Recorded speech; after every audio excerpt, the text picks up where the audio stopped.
So yeah, I couldn't stop thinking about Quintessential Quintuplets, so I just turned on the mic and I wanted to start talking, spoilers included. So if you haven't seen season 1 and 2 of Quintessential Quintuplets, bye bye.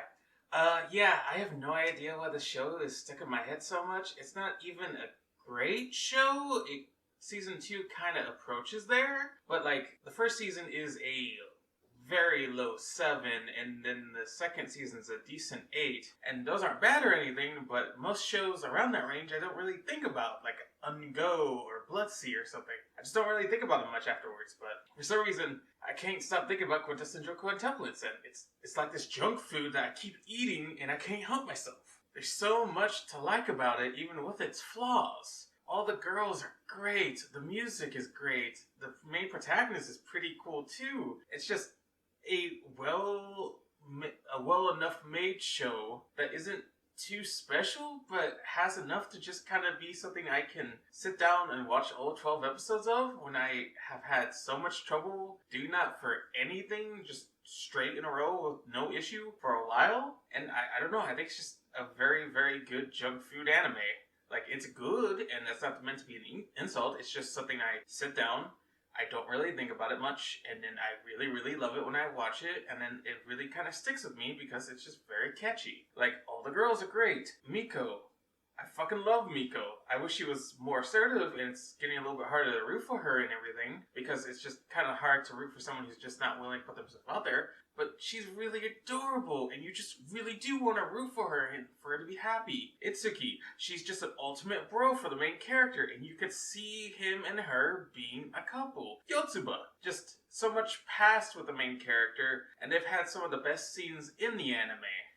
Rishika, like, before this season, like the midpoint of this season, I honestly shipped them together the most because they just made a very adorable couple, and it just really, really made it hard to root between her and Miko, and I didn't know. And then fucking Nino is like, by the way, I'm actually best girl because I'm Thomas the fucking Tank Engine, and there are no brakes on this train. And she just, I fucking love Nino because she knows what she wants and she goes for it. And how do you not really root for someone like that?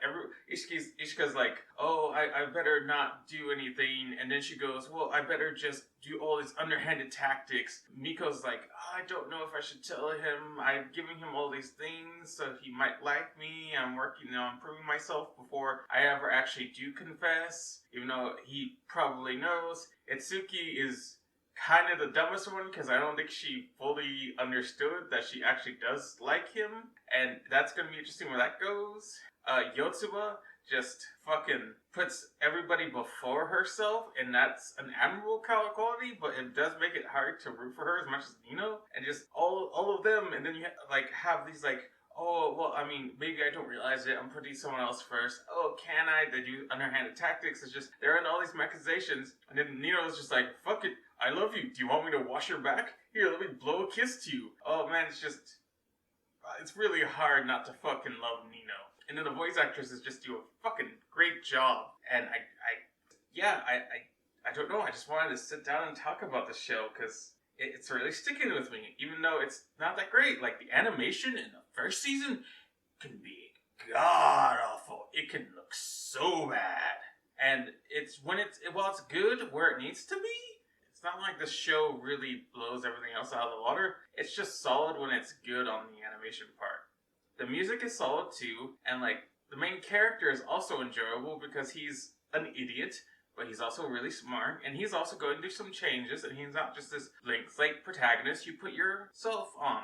He's this, like, actual character who's going through these developments, and you might not like every part of him, but that makes him a good character, because he's flawed, but he has good qualities. And the fact that this anime fucking goes with the element of making a harem with, like, 5 identical sisters actually adds a lot of elements, because it's not just 5 strangers all going for the same guy who are for some reason all fine hanging out with each other. It's 5 sisters and the interfamily and interpersonal like conflicts that come from that. With some rooting for others, some trying to sabotage others, some sabotaging themselves in this dynamic. And then you have the main character Futuro just going here and initially just being this wrecking hammer to their entire dynamic and changing all of them while they change him, but he starts to feel kind of bad about it, but I don't think he realizes quite how much he's becoming a part of their family. So it's just all these interesting personal dynamics, and every character, they're not defined by how much they like him. They have their own dreams, their own ambitions, and that's really appreciated. And he knows what he wants to do too, and it's just really, really interesting. It does feel like some stuff here and there gets cut from the manga from what I've heard, and some things do seem a little rushed, but overall it's just a really fun time. I'll probably stop thinking about this show now that I got the chance to just talk. I have no idea how many people are even gonna watch this video. The audio the quality of it is probably low par compared to other people. But I just really wanted to talk, and yeah, I just couldn't stop thinking about Quintessential Quintuplets. And thank you for watching this video.